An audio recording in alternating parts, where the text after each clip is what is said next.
Yeah, I heard them. How the prisons were calling too. 28 minutes on to 7 o'clock. There's something about this song that is just infectious. The music and the lyrics as well. Uh-huh.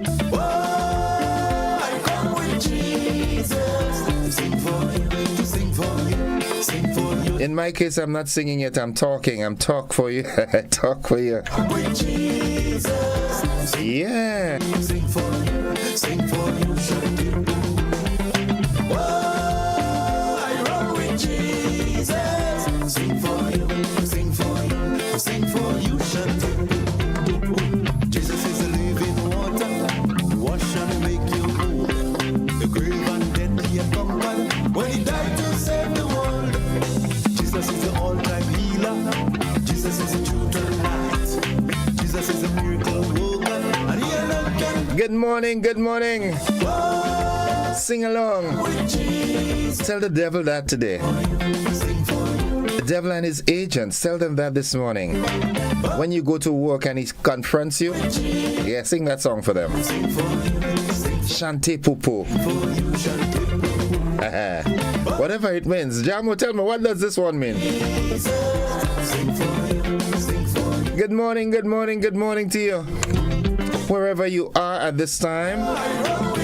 It's Thursday. Raining on the outside. As a matter of fact, on our weather forecast yesterday morning, Eugene told us that today is because of the axis of a tropical wave that is traversing the area. We should expect that type of weather. That sort of weather. So I hope you preparated yourself.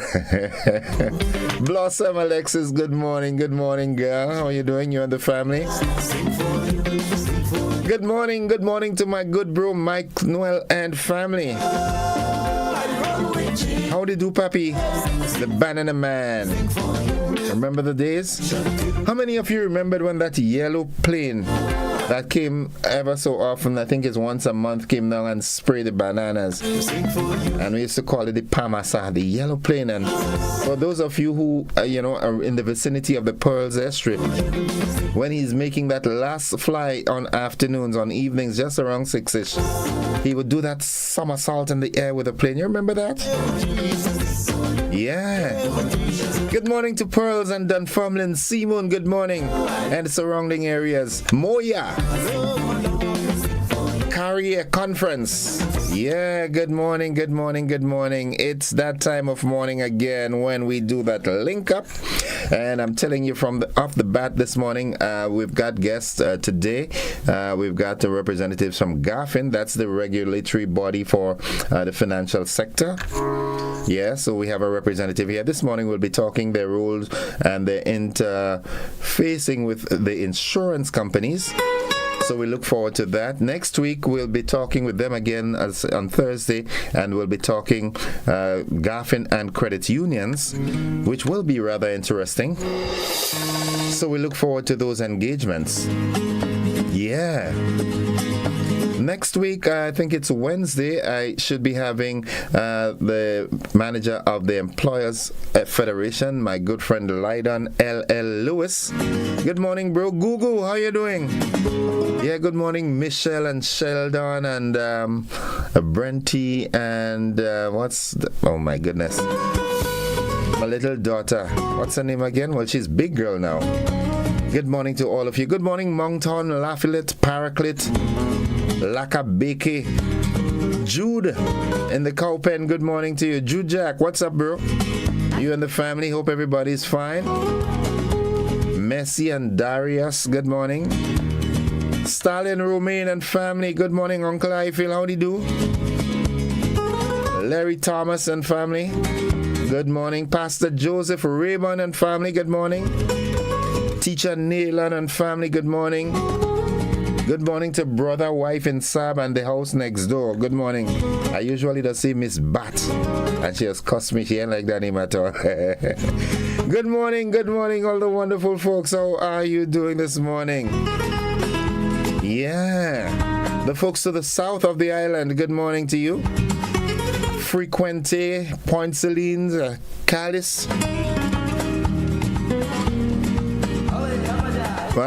Monrouge is Monrouge, yeah, Monrouge. Good morning, the Honorable Jude Bernard. How are you this morning? It's that time again. Let's get with the program. Let's see what's the word of the day is this morning. It's a big word. It is a noun. It is aficionado. Aficionado. Let me spell it for you, right? And then you will pronounce it. A-F-I-C-I-O-N-A-D-O.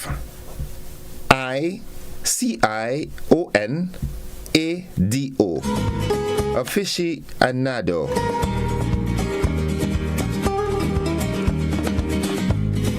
Aficionado. Yeah. Now it is a synonym to the word devotee and refers to someone who both likes and knows a lot about a given interest or subject. Yeah. Aficionado.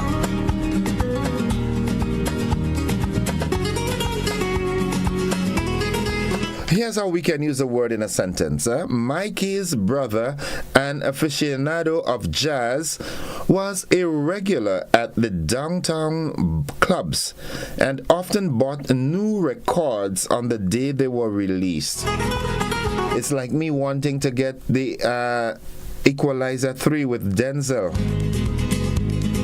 I got a copy of it, but it's really messy at the moment. I can't wait to see it. I've looked at part 1 and part 2. Part 3 seems to be a burner, boy. Yeah, he's really equalizing the bad guys. So yes, folks, that's the word of the day, and let's go to Nadisha's favorite part of the program, the thought of the day. And again, good morning to Cafe, Croshoe, Latant, Pomrose, Bacolet, Mama Can, Hope, and surrounding areas. This is usually your segment. That would change with time, right? Yeah, good. But the thought of the day today, it says, when it feels scary to jump, that's exactly when you jump. Otherwise, you end up staying in the same place your whole life. And that I can't do. Yeah, when it feels scary to jump, that's exactly when you do it. Or else you end up staying in the same place because of fear and fright, and you remain in that same place for the entire life.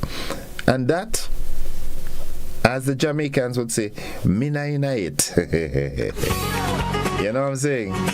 Yeah, I can't do that. So I'm going to jump when it's most scary. If it's one fear I really want to overcome, is my fear or my phobia towards serpents. Yeah, I like looking at them, but on the television, Oh my goodness, I can't deal with them. When I see them, I run, I go get Robert to come and kill them. Good morning to the folks inside of Corinth. Inspector Leon McQueen, that's a police officer I really had to recognize. He is one humble individual.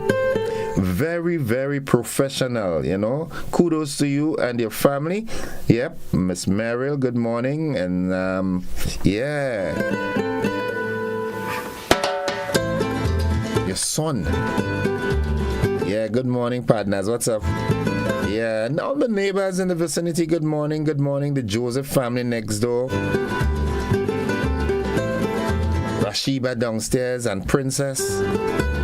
And Screamer next door. Toya, good morning. And all the wonderful folks in Corinth and Lhasa Jess and surrounding areas. Now, buzzing again this morning, of course, I've got to remind you that the hunting season is now open. It's from the 1st of October to the 31st of December. And animals that can be hunted during that time, the manikou, the tattoo, the iguana, the ramier, and the monkey. Yeah, the monkey. Yeah, and folks, you don't no longer have to go up to Granny Tank to find monkeys. You're finding monkeys right there in Mount Agnes. Yeah. Good morning to the folks in Mount Agnes as usual. Red Bull, what's up, partners? Be safe on the road today, all right? Esther, good morning to you. And all the folks, Kitty Boy and Eggies and Cham and the All Fours posse. Mr. Doggy, good morning to you also. Good morning to the folks inside of Mount Parnassus and Rady. Miss Ann Phillip and Merlin Spencer, good morning to you all. Nice. Buzzing this morning. All right. Okay. Well, the Prime Minister should be returning tomorrow. We also I heard of a serious accident that occurred along the Grandlands Public Road close to PKF, that's Panel Foster Accountants, at around 8:10 a.m. yesterday. The crash involved a brown Nissan Tiida and a white Toyota Corolla. According to police, there were 2 passengers in the Corolla, which included a baby. Now, all occupants of that vehicle, including the baby, were injured and taken to the General Hospital. The baby, who was 1 year and 9 months old, was later pronounced dead by a medical doctor at the hospital. You notice my tone when I read the latter part? That's sad. Yeah, and as a matter of fact, on the way down this morning in the vehicle, that conversation came up. But nonetheless, oh my goodness, there seemed to have been a fire in the Latant area last night. Yeah, just around the 8-ish, I saw the fire brigade going up. Yeah, and I get, I wouldn't speak on it because I don't have factual information at the moment. Also buzzing, property owners are expected to receive a notice of the current market value of the property following the completion of the property revaluation exercise. That's coming from the Ministry of Finance as they completed their property revaluation. All right. So there. Also, $2.2 billion in assets in 2022. The Caribbean Confederation of Credit Unions is seeking international help to chart the way forward for the enhancement and development of credit unions in the Caribbean. This comes against the backdrop of an announcement of over $2 billion in assets owned by credit unions in the OECS. That's a lot. The opposition leader, Dr. Keith Mitchell, is urging the government of Prime Minister Deacon Mitchell to reconsider the criteria for accessing the Chinese-built low-income houses, which were negotiated as a gift with a specific focus on assisting the poorest and most vulnerable people in the country. All right, that's for the big boys, that's for the big boys, yeah. Now, a new date was set for the launch of Grenada's Golden Jubilee. October 31st is that new date announced for the launch of activities to celebrate Grenada's 50th anniversary of independence. Nice. So those are the buzzing stories this morning. When we get back, we'll have the conversation. Like I said, we have a representative from Garfin this morning, and subsequent to that slot with Garfin, we will try to have as much of a conversation as possible. And by popular demand and request, all right, going forward, let me tell you this, we will have a more structured approach to the conversation, in that when we identify what we are talking about, we expect to stay within those parameters, all right? So I don't want us to say that, okay, this morning we're talking insurance, and all of a sudden somebody come in and tell me about somebody thief their bunch of bananas. You understand? We'll try to stick to the program. Okay? Nice. It's all part of the transformation. It's all part of the transformational agenda. So we're transforming the program as well. We are going to stick to what we come up with, based on the buzz. We'll look at something and I'll identify what we're talking about this morning, and I will not engage or allow people to just, go where they want with the program. All right? There must be some form of structure. Agreed? Yes, the ayes have it. All in favor say aye. Those who are not say nay. Okay, the ayes have it. Nice. Good morning to Mr. Michael Pierre, the former Speaker of the House. I used to like to hear him say that. Good morning to you and your family. Miss Sylvie and Mr. Hicklin Nayak in Paraclet, good morning to you. Any Christmas party at Blueberry Hill? Yeah. When you get a chance, tell Leslie and the other daughters and sons good morning for me, all right? Mr. Paul Millett and family out there in Parklet, good morning. How are you? I understand they're always locked up. Folks, we've got to take that break. We've got to go to the AM edition of News, Sports, and the Weather here on Classic. Those of you who are on the television platform, we've got a rebroadcast of last evening's television news. Stick and stay with us. We'll be back after the news.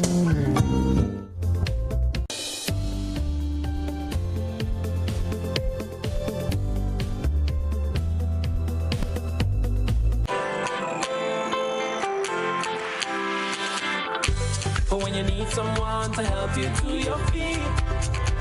I'll be that beacon to your highest peak. Oh, I'll be right next to you. No, I will never leave. Come on, take my hands. We got everything we need. 'Cause you can look to me whenever you're in need. Just call on me and I'll be on my way. I'll be by your side, never to divide. The light that shines always.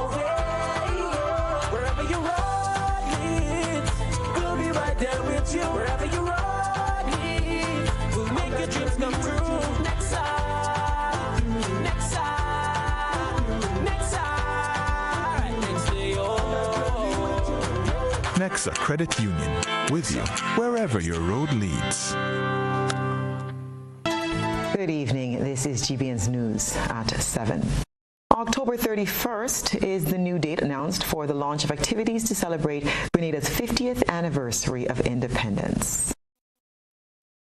The views of members of the public and, by extension, family members of the victims of October 1983 atrocities have influenced government to recant its decision to launch Grenada's Golden Jubilee celebrations on October 19th, the date when the country's former Prime Minister and several others were gunned down.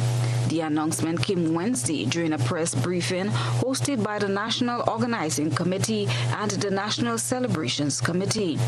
It was first revealed during a press conference on September 19th that October 19th will be a public holiday, referred to as National Heroes Day. Dr. Wendy Crawford, chairperson for the National Organizing Committee, revealed the new date at Tuesday's press briefing.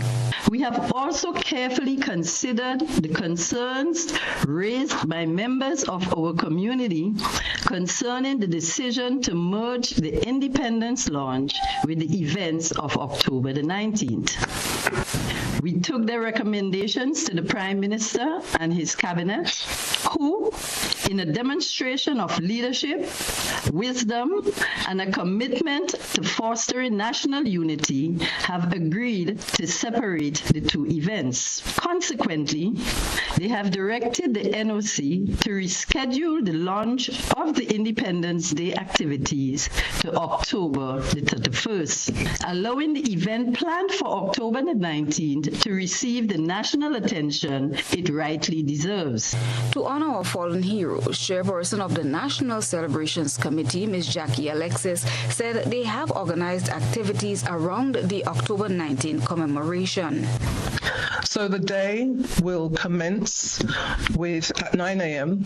with an ecumenical mass service at the National Stadium, and that would be accompanied by some speeches, some remarks by government officials, participation by family members of the 19 victims, and also some respectful cultural presentations. It will also include laying of wreath up at the fort. At 1 p.m. there will be a tolling of the bells across the country. Church bells will ring out, and that will be followed by a moment's silence. And then later in the day, at 7 p.m., the nation is invited to join us out on the Carronage for a candlelight gathering. Alexis notified the public that only a small group of individuals will be allowed up at Fort George to lay their wreath. due to ongoing construction. In addition to specific activities outlined by the NCC chair, Orlando Romaine provided insight into other plans for this year, which includes public consultations. Here, we will also start the process of consultations for establishing or deciding upon persons who will be named national heroes. It will be an open consultative process, so every Grenadian will have the opportunity to weigh in on that conversation as we decide on the persons who will be named national heroes. We do have a committee who is working out the criteria for that, and we will be guided by their recommendations. Additionally, in the coming months, we will start the process of exploring the selection spot for the National Heroes Park. We have a few options in mind, and come next year, that park will be open, which would house monuments in commemoration to those who have lost their lives on the fort and other heroes. So National Heroes Day will be known not just for those on the 19th, but all heroes of our country and of our history from the years gone to recent.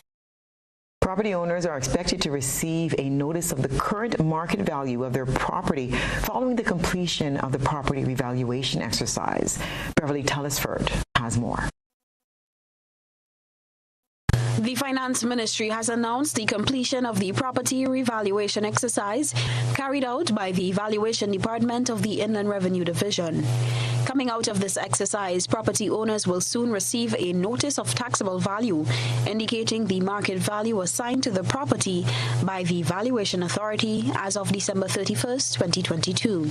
According to Permanent Secretary in the Ministry of Finance, Mike Sylvester, the main objective of this comprehensive revaluation initiative was to ensure that property values reflect current market values. There are many reasons why this is done, in particular for tax purposes, also for if you're doing a damage assessment, for example, there's a hurricane and the government has to do a damage assessment, it will rely on current property values to be able to assess what the damage is and to be able to provide and seek support from the international community and so on. It's been 22 years since the last comprehensive revaluation exercise was done.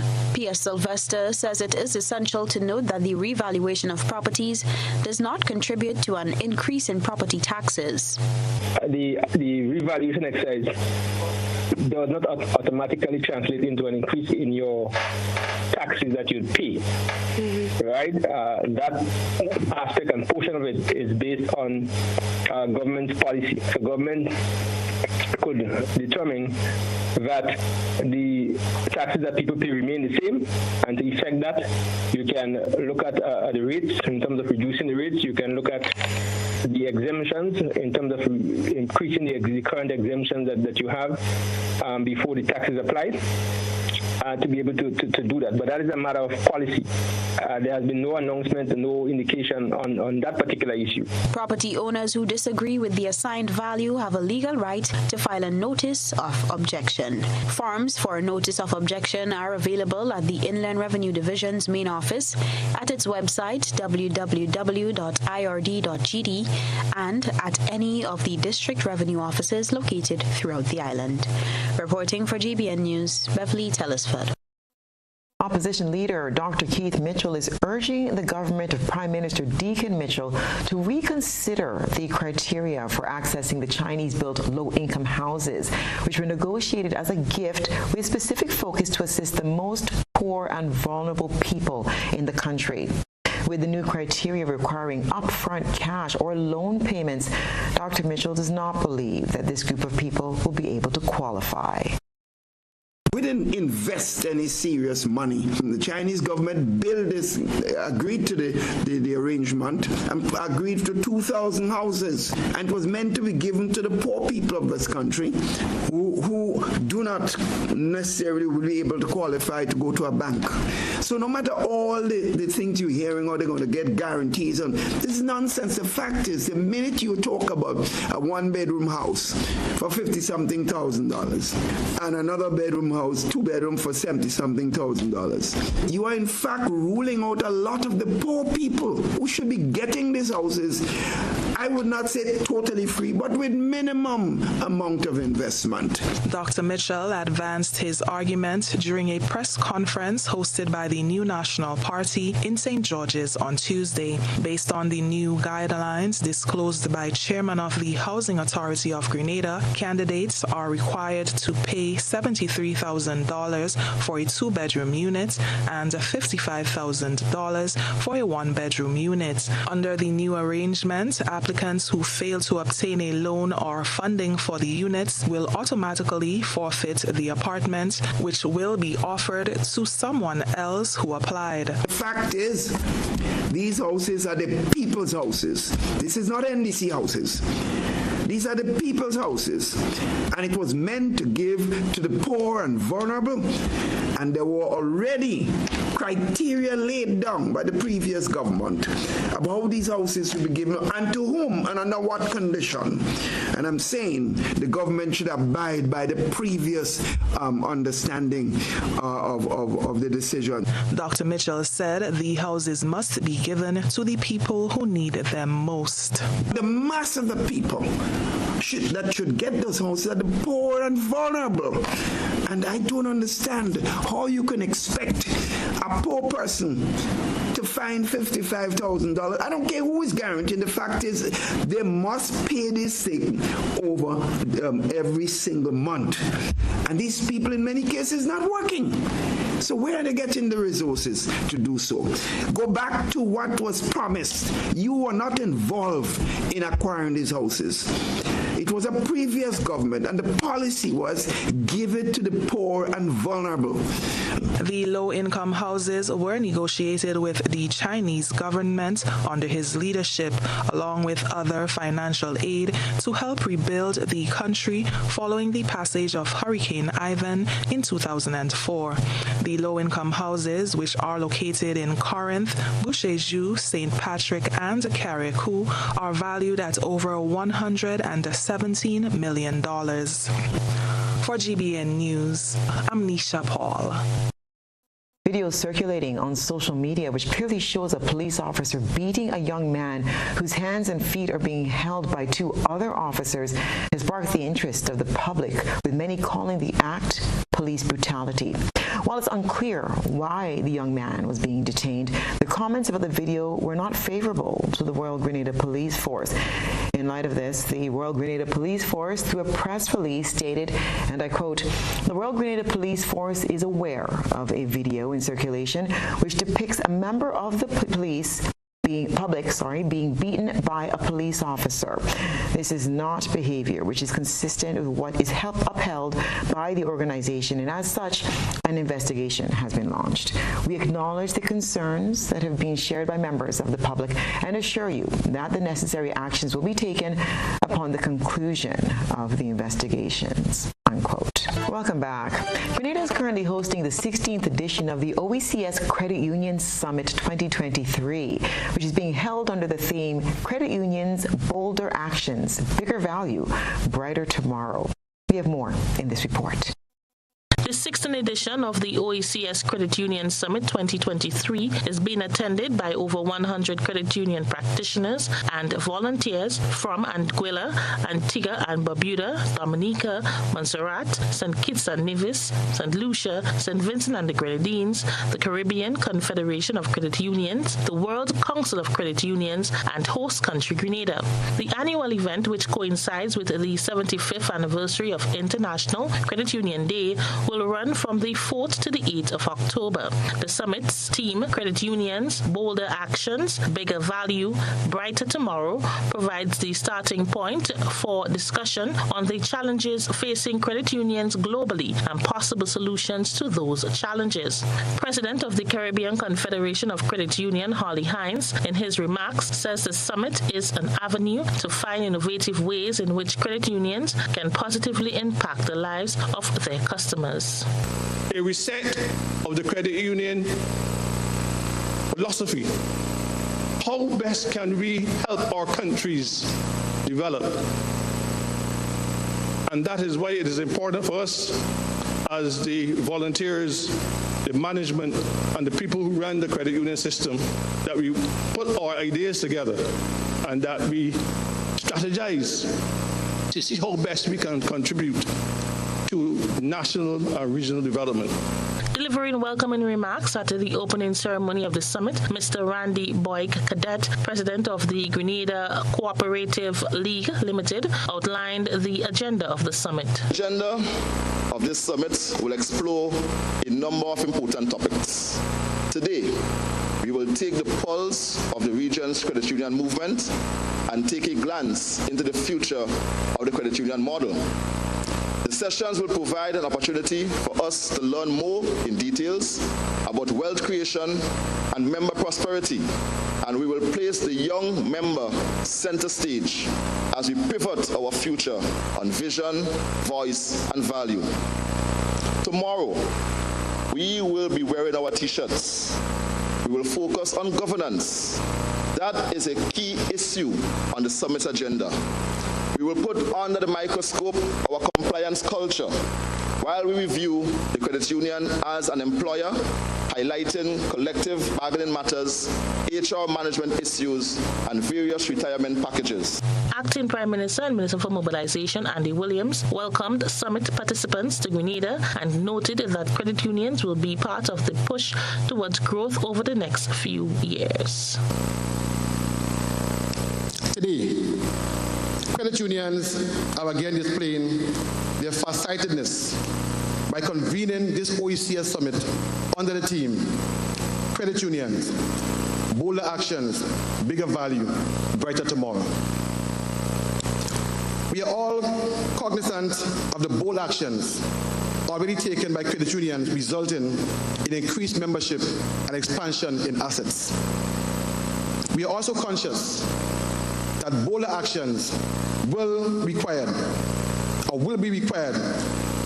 to position the credit unions to survive in this unpredictable and changing economic environment. I therefore welcome this conference as part of the far-sighted nature of the credit unions to ensure there is a brighter tomorrow. The summit is being held at the Gateway Assembly Convention Center, Point Celine. For GBN News, I am Rena Thomas reporting. The Caribbean Confederation of Credit Unions is seeking international help to chart the way forward for the enhancement and development of credit unions in the Caribbean. This comes against the backdrop of an announcement of over $2 billion in assets owned by credit unions in the OECS. More in this report. In its 2022 report, the Caribbean Confederation of Credit Unions recorded that credit unions across the region have $2.2 billion in assets and memberships of over 400,000. President of the Caribbean Confederation of Credit Union, Holly Hines, spoke of this during his remarks at the opening ceremony of the 16th edition of the OECS Summit of Credit Unions on Wednesday. OECS region to the Caribbean Confederation of Credit Unions. You, as at December 2022, you had some $2.2 billion on the assets. That is indeed a great achievement. Give yourself a round of applause. That represents 22.6% of all the assets, total assets of the credit union movement in the Caribbean. But more importantly, your membership was about 465,000 members, which represents really a large proportion of persons in the Caribbean. And I say that to the Caribbean governments. The reality is that our credit union system represents the majority of our members in the credit union movement across Barbados and across the region. The president said that over the years, credit unions continued to thrive well in the Caribbean. He said despite the ever-changing financial framework in the region, credit unions have stood the test of time, tackling the challenges they face. Hines said the Caribbean Confederation of Credit Unions' next step is to create a network that allows credit union members to access their account anywhere in the region with the help of international partners. One of the lessons coming out of COVID-19 is that we must be more nimble. We must be able to provide access to our members' accounts. We must be able to have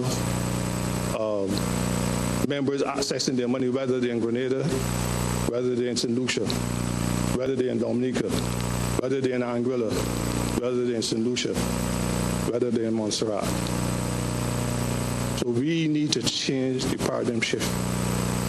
And the Caribbean Confederation, through the assistance from the Korean government, we are working with the OECS to ensure that we provide the type of assistance to allow ordinary persons in the Caribbean to transact business digitally and securely.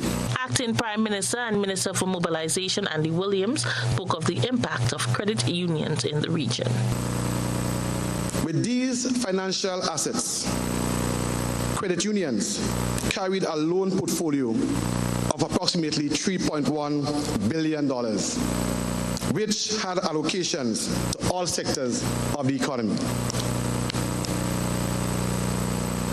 Within the loan portfolio, there are evidence of credit unions being able to provide financial support to members who were severely impacted by the COVID-19 pandemic. For GBN News, I am Rena Pett-Thomas reporting. Grenada has signed an air services agreement with the state of Qatar, which will grant full transportation rights to the national carriers of both countries, allowing them to operate an unlimited number of passenger and cargo flights. The Qatar news agency QNA reported that the agreement was signed by Prime Minister Deacon Mitchell and Qatar's Transport Minister Jassim bin Saif Al Sulaiti. After the signing ceremony on Tuesday, the two officials discussed the relationship between Qatar and Grenada in the sectors of transport, civil aviation, and ports, and ways to further them. Prime Minister Mitchell is expected to return from Qatar on Friday. Members of the T.A. Marisho Community College Robotics Club are featured in tonight's GBN ISAW, representing Grenada with pride, captured through the GBN ISAW lens. A good eye captures all. GBN ISAW is brought to you by Clear Vision.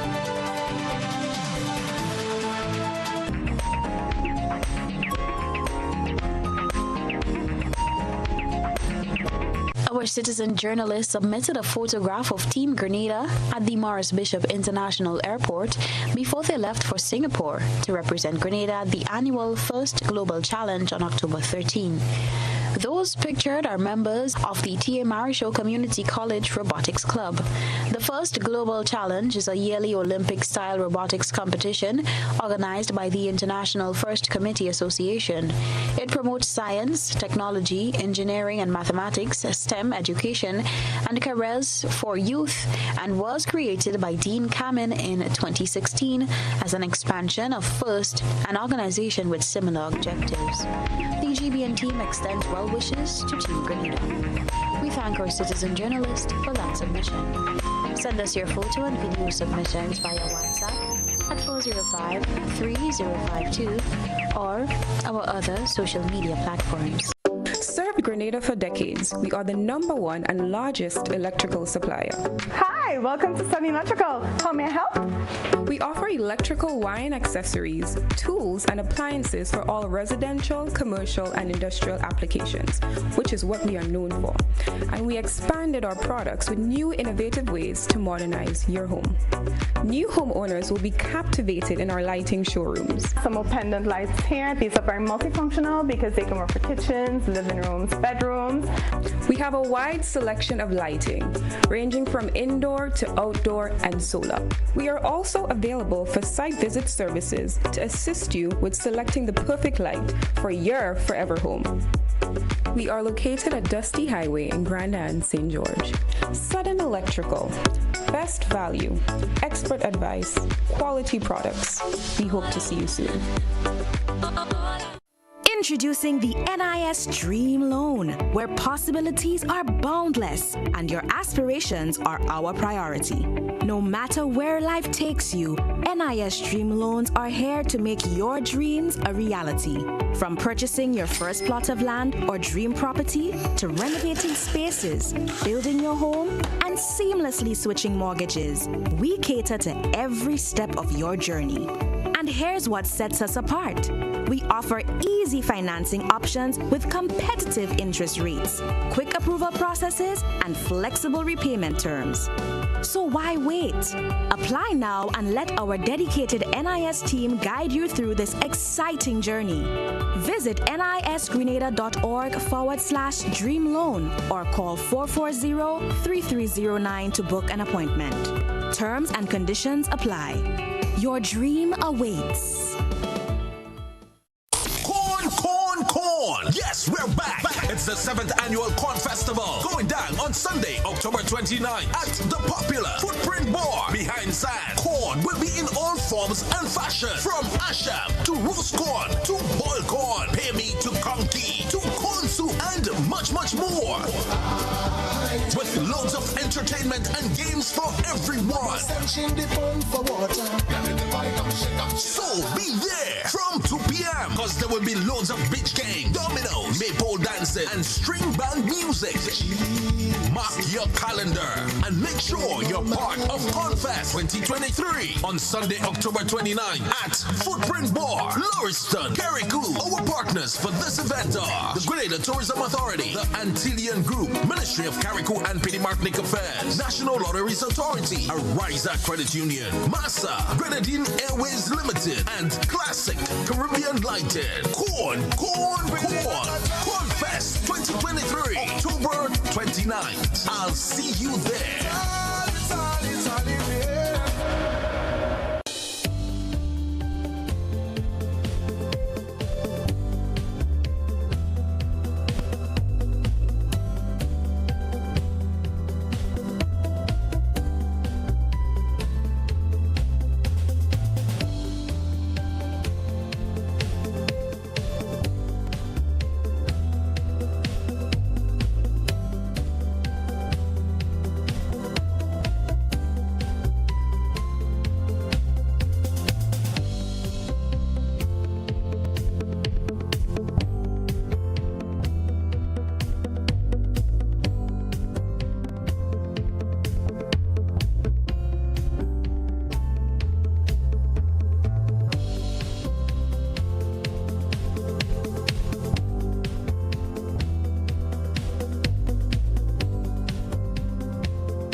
right, good morning, listeners and viewers. Welcome back to the conversation for this good-looking Thursday. And for those of us who have been crying out for rain, well, you heard me always pleading with the folks at the Met Office to send some rain for us.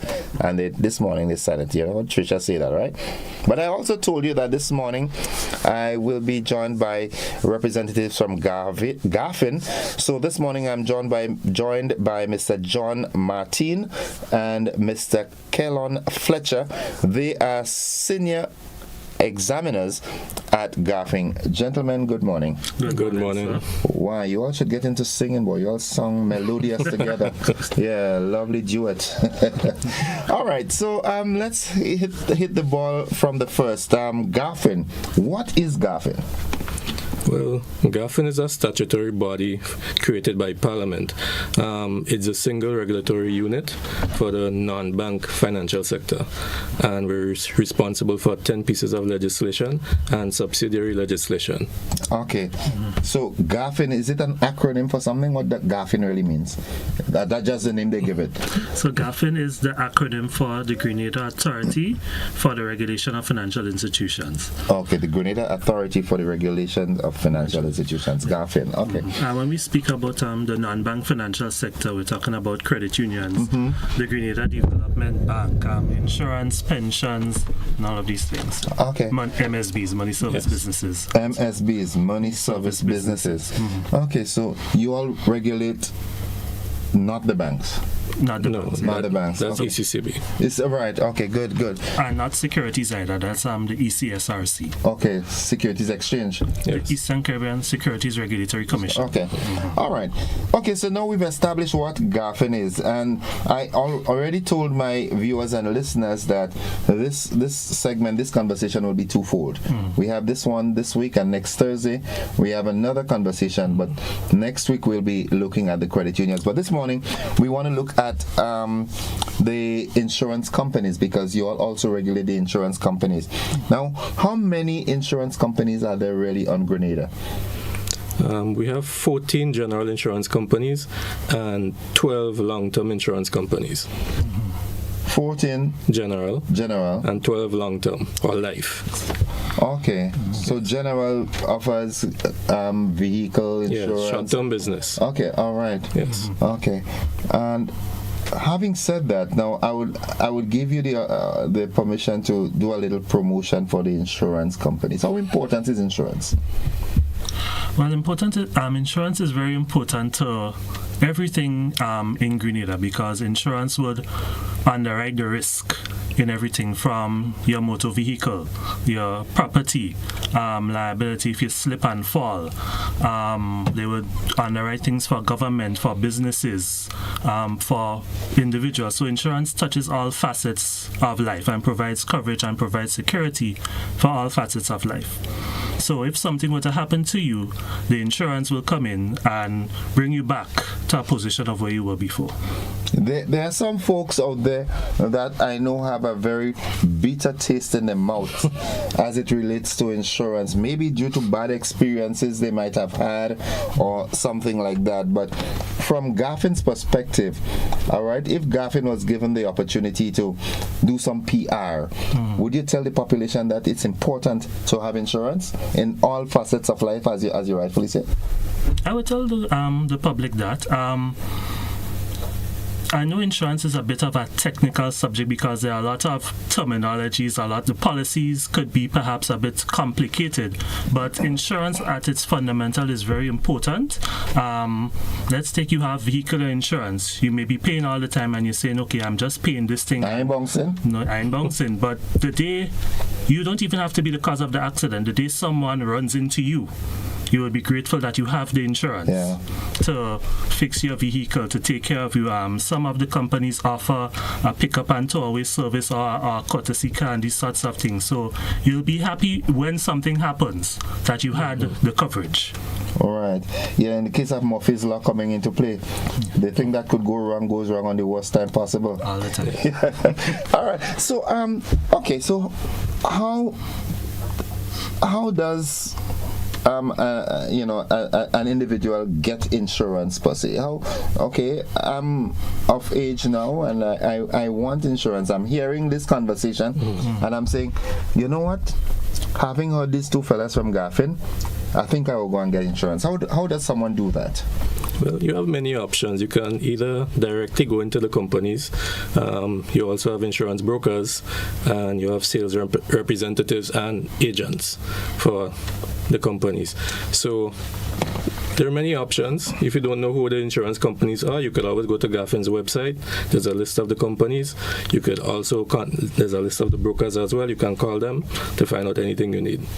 Okay, because a lot of times, right? I mean, I'm speaking personal now. In my youthful years, I tried to gain as much experience as possible. So I dabbled in a number of things. I even drove bus for a while just to see how it feels. Okay. I also got involved with insurance, but I don't find I was making money. So from how do you call someone who sells insurance? I mean, I'm not talking about the general company, but someone who comes out to just a broker is. No, if you work for an insurance company, you're a sales representative. Okay. The terminology in the sector is an insurance agent, but under our Insurance Act is a sales representative. Sales rep. Okay. There's also brokers. They offer insurance for multiple companies. A sales rep is for one company only. And there are also insurance agencies who are directly linked to one insurance company. So. Okay, and so So the underlying factor here is that the message that we're trying to get across is that insurance is a good thing. Yes. No matter what you're doing, insurance is a good thing. I mean, some of the insurance companies that offer motor insurance, motor vehicle insurance, they come up with some fancy things sometimes, you know, for a little more. If your windscreen break, we'd fix it, and all, yeah. But all these things are within the parameters of the regulations. Yes, they are. When insurance companies wish to market a product in Grenada, they will put all the necessary documentation together, copies of the forms, reinsurance coverage, and all the particulars about the product, and they will submit it to Garfin for our review, and we have to grant them the approval to market it in Grenada. Oh, so it must, before a new product comes on the market, Garfin must approve it. Yes. It must approve it. All right. Another question. Okay, let's look at Ivan, right?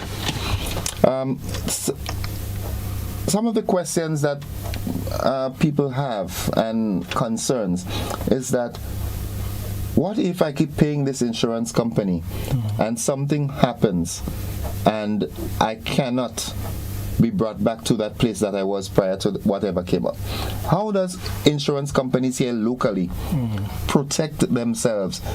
For example, in something as Ivan, when, you know, so many people lost their houses, it could be a thought process in people's minds that if too many people claim at a particular time, the insurance go bust, I won't get. So how does insurance companies protect themselves and the policyholders?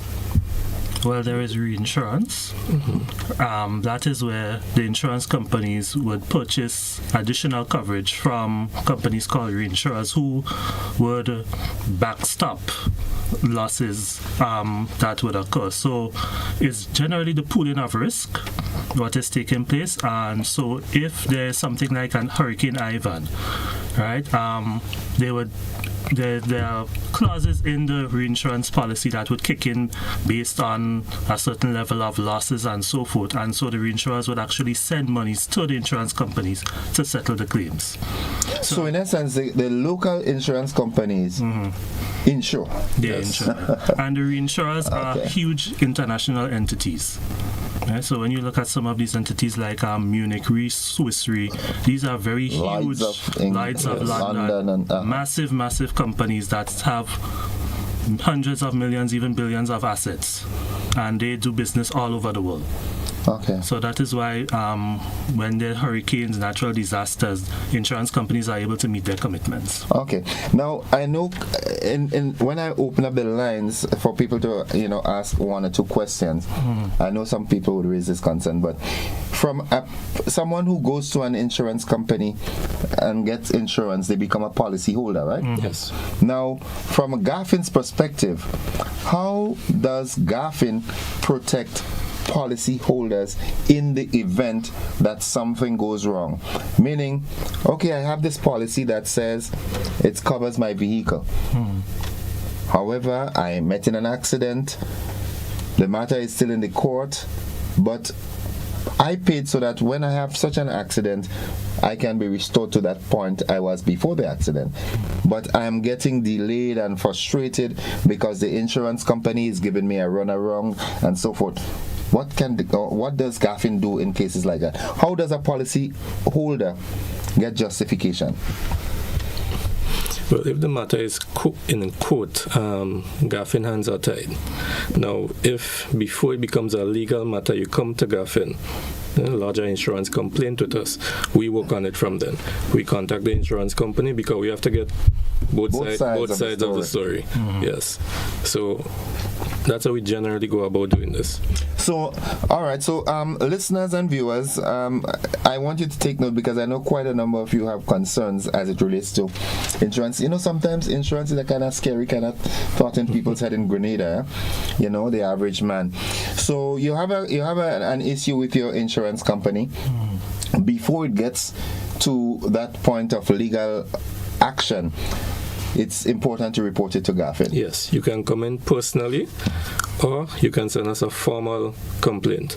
Some people call over the phone, but we usually accept stuff in writing because you may say something on the phone, and when we act on it, it's say not that. You're right. Yeah. So we need formal complaints. Okay.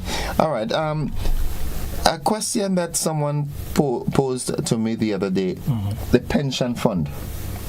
Right, because insurance offer the pension fund that's under NIS, or insurance companies offer pension funds as well. Yes, the insurance companies offer.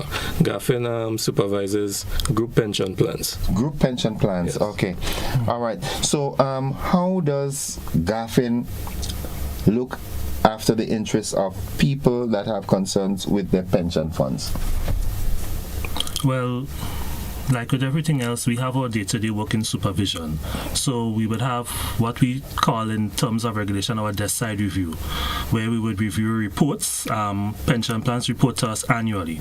So they would normally send us their management statements, their audits, an actuarial review every 4 years. And the actuarial review would detail, that is where the actuary, a qualified actuary, would go through all the details of the plan, the assets, the liabilities, model whether or not the plan has a funding surplus or funding deficit. And so when we analyze this information, we would get a sense of the financial health of the plan and whether the plan is sound or whether there are issues that may develop over time that needs addressing now. Further to that, we also do on-site inspections. That is where we go to the offices of the various sponsor companies and we meet with the trustees of the pension plan, and we would go through a series of questions with them. We would review their policies, we would review files, we'd make sure the contributions are accurately calculated, that they're being remitted on time, and to ensure that if the money is deducted from you, that it's actually reaching where it's supposed to go. So we do all of these things in conjunction, off-site and on-site activities, to ensure that we always have an understanding of what is happening in the pension sector and that we always know where the risks are and how to address them. And we also look at the market conduct of the plan, so the time frame from when you retired and receipt of funds. So we want to make sure the pensioner gets the money when it's actually due. Okay. Yes. All right. Now, the market is very volatile and dynamic. Yeah, things happen on a daily basis. That So from the insurance sector's perspective, all right, does Garfin mandate that ever so often the insurance sector evaluate the economy so that they can tailor their products in such a way that it really meets the needs of the population? I don't think word for word you will find that anywhere in any legislation, but I think the understanding is there when the Act speaks about having a proper risk management framework, because risk is not just historical, risk is also forward-looking. So it is an expectation, given the spirit of the law, that companies would analyze the environment now and what may reasonably happen in the future and adjust to suit, whether they have to adjust their pricing, whether they have to relook their business models. Also, there's a terminology called own risk and solvency assessment. OSA. That's where the companies would evaluate themselves and look at their strengths, their weaknesses, and how the economy and how things like inflation, interest rates, and all of foreign exchange rates, if it's applicable, how these things affect them, and whether the policies would continue to be profitable and sound, or whether they're going to run into problems, whether it's now, whether it's soon in the future. Okay, so Garfin, through its auditing and side desk, how you refer to it? Side desk? The off-site reviews. That's like the analysis of information and reports. So you do that continuously to really assess the how solid the insurance company is. Yes. In that way, protecting the policyholders. Yeah. Okay. So in essence, I always like to ask that because I like to know how Grenada is doing. So Garfin, I am certain, would be in communication and in correspondence with other entities like Garfin throughout the region, right? Am I correct in saying that? Yes, you are. Right. Is there a regional body for Garfin? I mean, like, okay, the heads of every entity as Garfin in the region form a regional head or something like that? Okay, for insurance, there's the Caribbean Association of Insurance Regulators. Okay, we would have just had a conference a few weeks ago. It would have been virtual this time.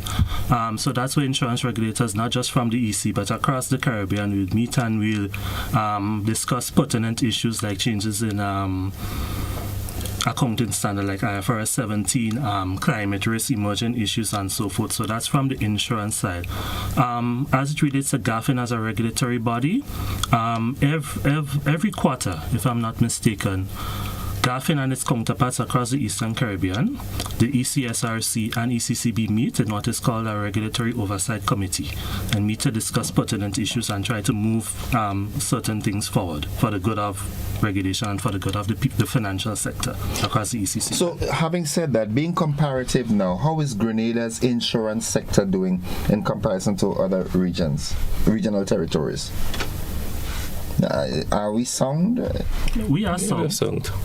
The sector is profitable and has been profitable for multiple years. In terms of solvency, companies are solvent, they're financially sound. We don't have any serious issues in terms of compliance, in terms of market conduct issues that have reached us, particularly in the last 2 years or so. So we are sound on all indicators. Okay. All right. We have a caller on the line. Good morning, caller. Good morning. Welcome to the program.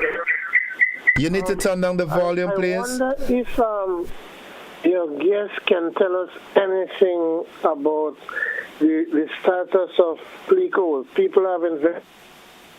We can't hear anything at all. Okay. All right. Can you all talk on Clico's behalf?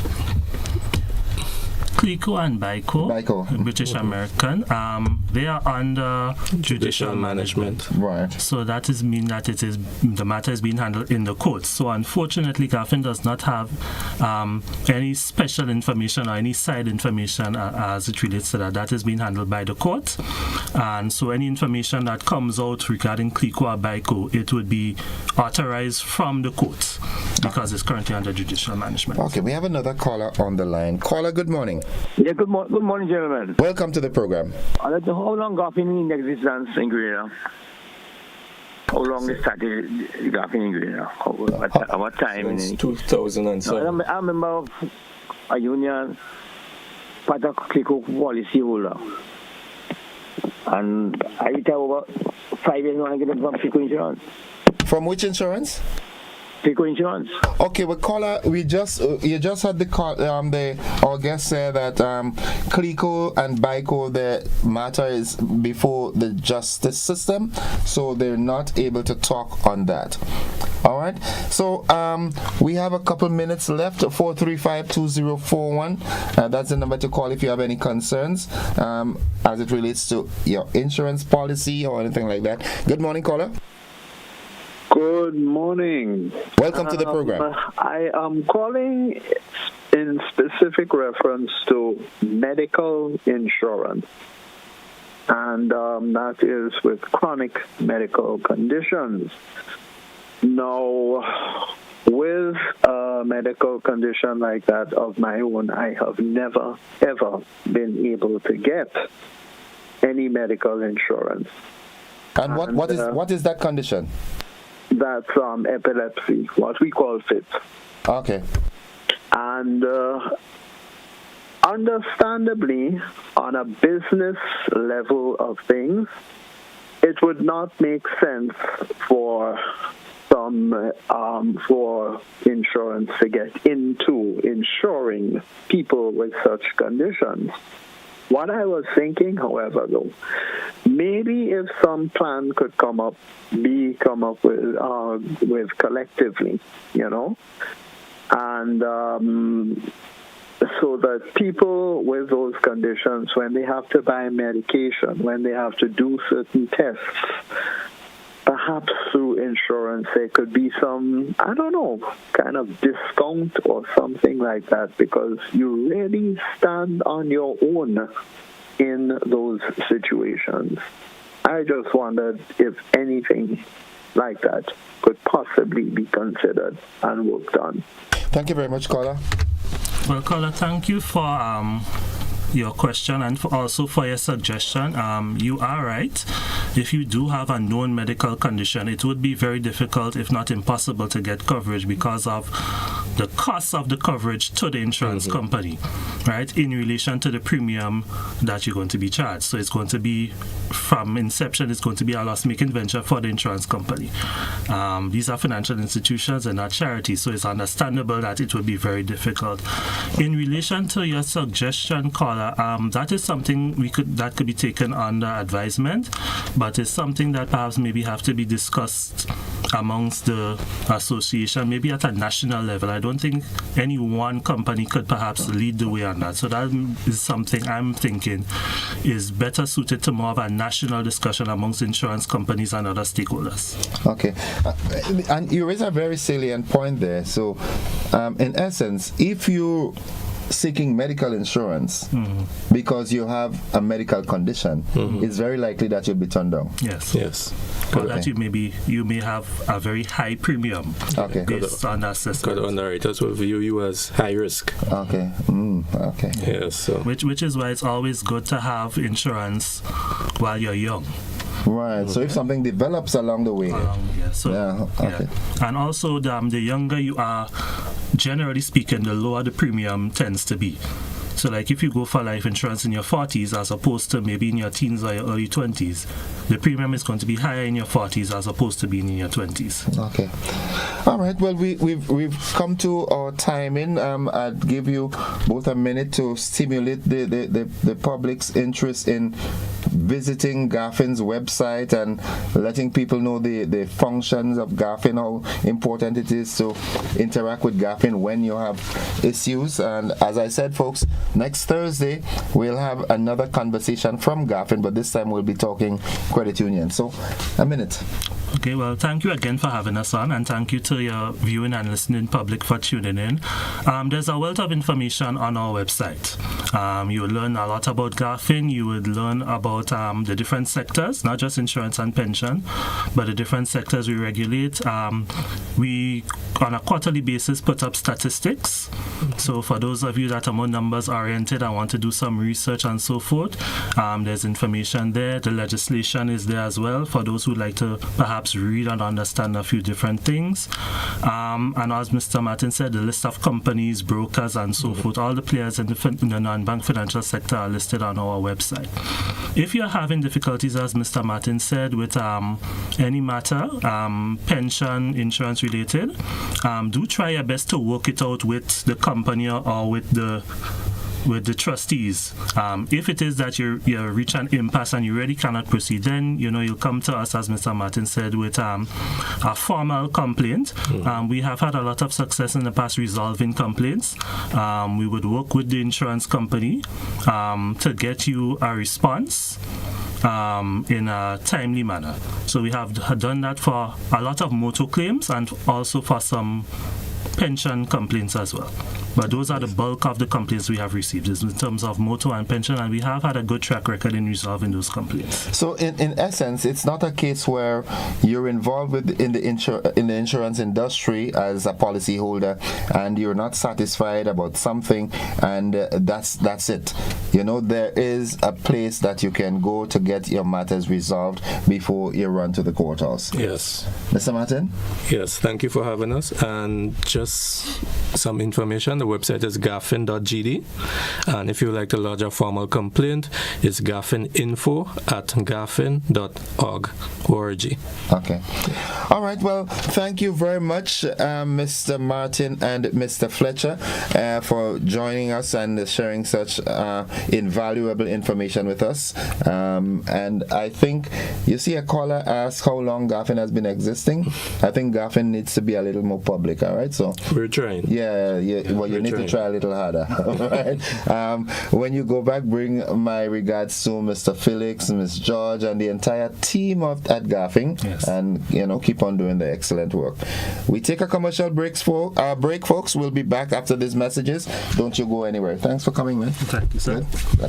We'll be back right after this. Don't you go anywhere.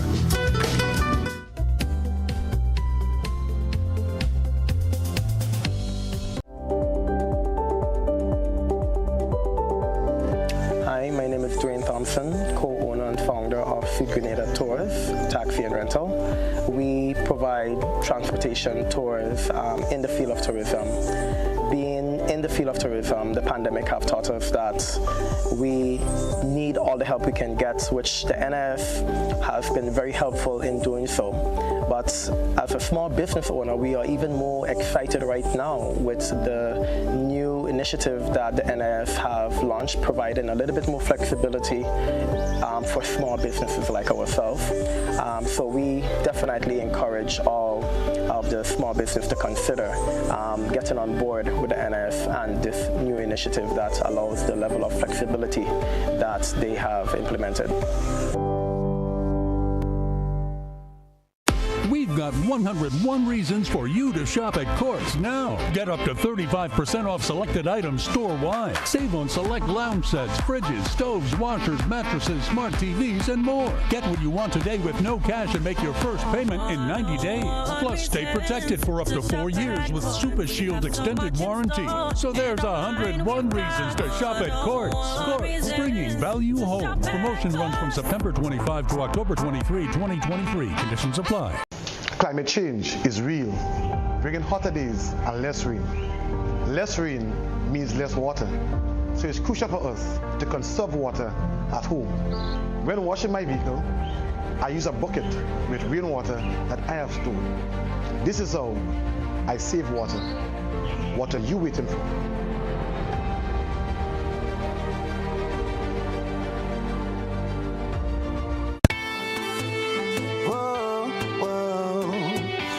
The box we say, yeah, GBN we say, arts and culture living, yeah. Rock the box we say, I'm telling you, rock the box, rock the box, rock the box we say, I'm telling you, rock the box, rock the box, rock the box we say, we'll be jamming here on a Thursday.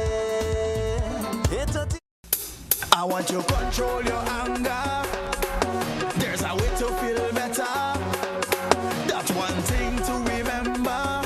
No matter where you are, you can be a star. Stop and take a deep breath and relax yourself. Take another deep breath and relax it, and relax it. Eliminate violence. Coming up on Caribbean Passport, food and rum cravings acting up? Well, it's that time of year in Barbados. Over 1,000 runners on the streets of Port of Spain. It's the newest road race challenge. The calming vibes of St. Kitts and Nevis. A Panas premiere. And ooh, chocolate. It's all next on this station.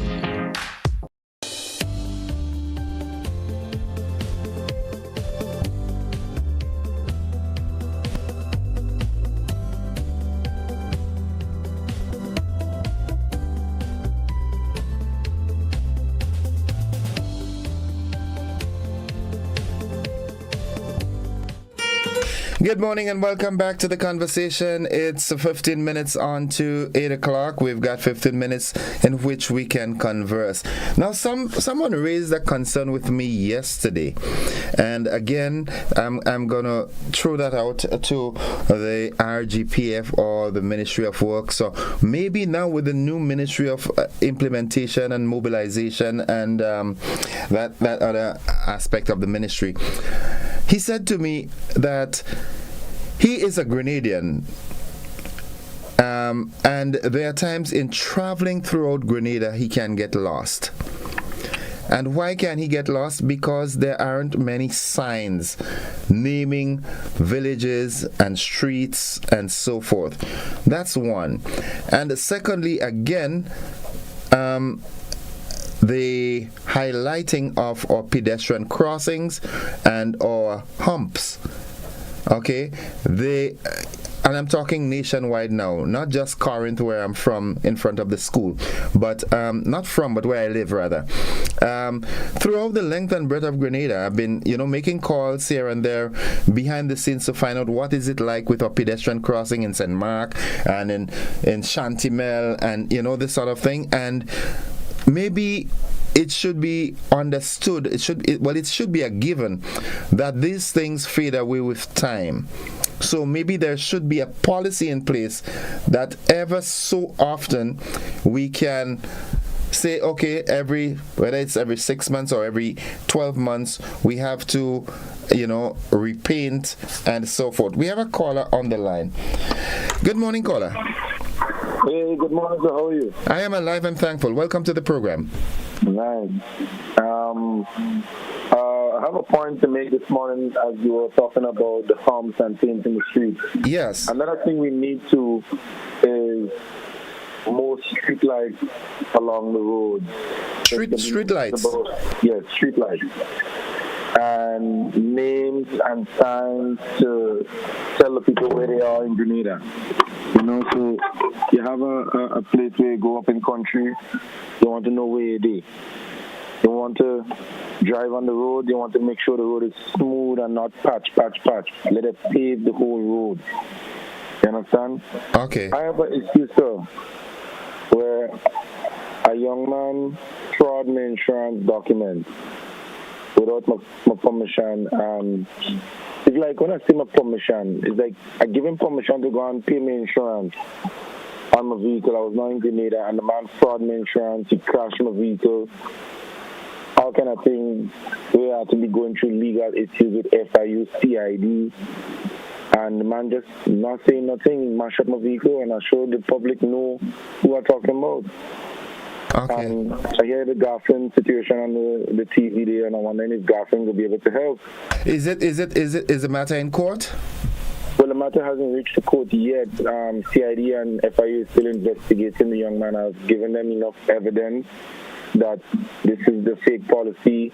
This is all the voice notes, all the information where the young man just decided he's going to make a fake copy, take my money, and then cause me to lose coverage with Netherlands Insurance, and then crash my taxi, and I lose comprehensive coverage. Now, my head on my name there after that heat in Grenada.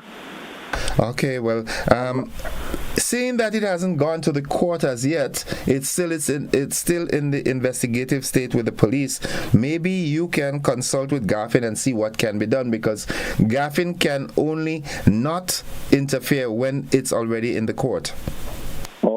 So they can only interfere when they get in the court? No. When it's in the court, that's when they can't. But once it doesn't get to the court as yet, then they can see how they can mediate. So if it's not in the court as yet, maybe you still have some time in which you can consult with them. Right. Okay. No, the last point I want to say is I really enjoy the program. Keep up the good work. And the last thing is I wish that the people in Grenada could get, for those who are unemployed and things kind of hard with them, I wish the government could get free funding of millions of dollars and give every Grenadian who is unemployed or doesn't have as much, give them a money in their account. Just transfer it. Where are you calling from, partners? Where are you calling from? I'm calling from Grenada. Let me tell you this, brother.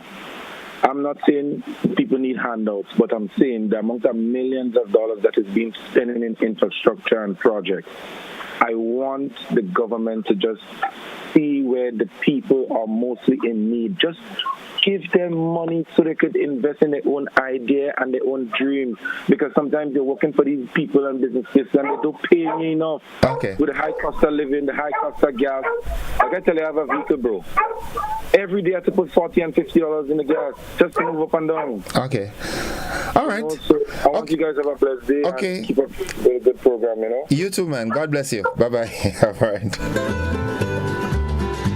435-2041, that's the number to call. Let's get back here. Good morning. Hey, listen, morning. Welcome. No, put up sign on the street and thing in any case is a good idea. Someone had to remove completely where they had them high, where they had them hidden for so long, and they got a microscope to watch them. Microscope. Small print. You can have the same with your eyes if you get a chance. Where they have it. It's time they modernize the signs and thing in Paris and thing, different places with that. Big signs, you could see them at distance. Big writing, it's a little small thing from there, and it's still listed. Okay. I want to put it up now. The same human being come and mash it down. Dunce people, backward people. Okay. Mash it, they want to put it up. Like cost some money to put it up. Check it. They put glasses and all around the corner. Glasses, glass up and see up on left and right. Mirrors. They're breaking it down. I mean, I think that's the reason why people feel so idle and so wicked. Okay. So much of a glass which is put up for everybody to see and thing left and right. All right. So you think in essence they should be putting up signs and thing around the country? Yeah, put signs and thing, man. It's time to put signs in green and thing all about green up big signs and the little things that look. All right. Thank you very much. 8 minutes on to 8 o'clock. 435-2041. May says good morning. I think there should be pedestrian crossing on every bus stop. Let's go to the telephone line. Good morning, caller. Yeah, morning, innocent. Welcome to the program. To the contribution of the solid waste people this morning, which aches my heart, because it shows that we are far from being lawful in this country. It was discussed about the way people park, preventing the waste collectors from collecting the waste. And it's sad, that our people don't seem to be mature at all. We have a situation in Grenada where we descended or we voted to infancy, where, for instance, when you have activities, we have to facilitate those people drinking in plastic glass because we're afraid that they use the bottle as missile. Something is wrong with our psyche. Okay. All right. Thank you. 7 minutes on to 8 o'clock. Good morning, Arthur Langai, out there in Brooklyn, New York. Yulin, good morning also. Let's go back to the telephone line. Good morning, caller. President, good morning. Welcome to the program. I like the program this morning, and with regards to the pedestrian crossing, I've noticed that some drivers, there is a mark whereby they have to stop and allow persons to cross. But some of them actually want to knock you off of the pedestrian crossing, and you talk. I remember having made mention to, I think, one or two drivers some time ago, and say, well, there's a mark there that where you're supposed to stop and don't come. And a whole of obscenities, these guys. And the bad thing about it is the police is not around that area, and that is what makes it bad. And I find that our people these days are very, very uncouth there, and all the adjectives I can use to describe them. I think that I don't know if it might be a waste of time to have a police officer or camera or something like that when people behave like that, so that they can be charged. And people, know exactly to respect pedestrians when they're on the pedestrian crossing. Okay. Thank you. All right. Thank you. Thank you very much. It also must be noted that in as much as the drivers ought to be careful, but pedestrians also have responsibility in terms of how they deal with the pedestrian crossing.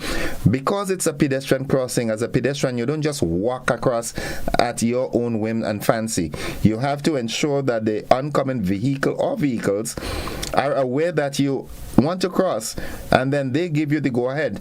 All right? That's the way it's done. Not because it's a pedestrian crossing and you just walk across, because I've never seen a vehicle on the hospital bed. Good morning, caller. Thank you very much. Well, I was just wondering, by the time you take the call, is that cell phone are using that money that are done. Anyway, I want to support the caller yes on the pedestrian thing. The truth about it is, as I said before, Canadians have to read and wise up themselves. There's this little line before the pedestrian crossing. The vehicle comes there, he stops. You got to make sure you see if there's eye contact or whatnot, etc. and whatnot. Most people don't do that. Most pedestrians, they don't do that. They just walk straight as they walk in, and when they reach to the point where they feel it's pedestrian crossing, they will walk across, and then the man has to stop long after he's passed already the white line. Right.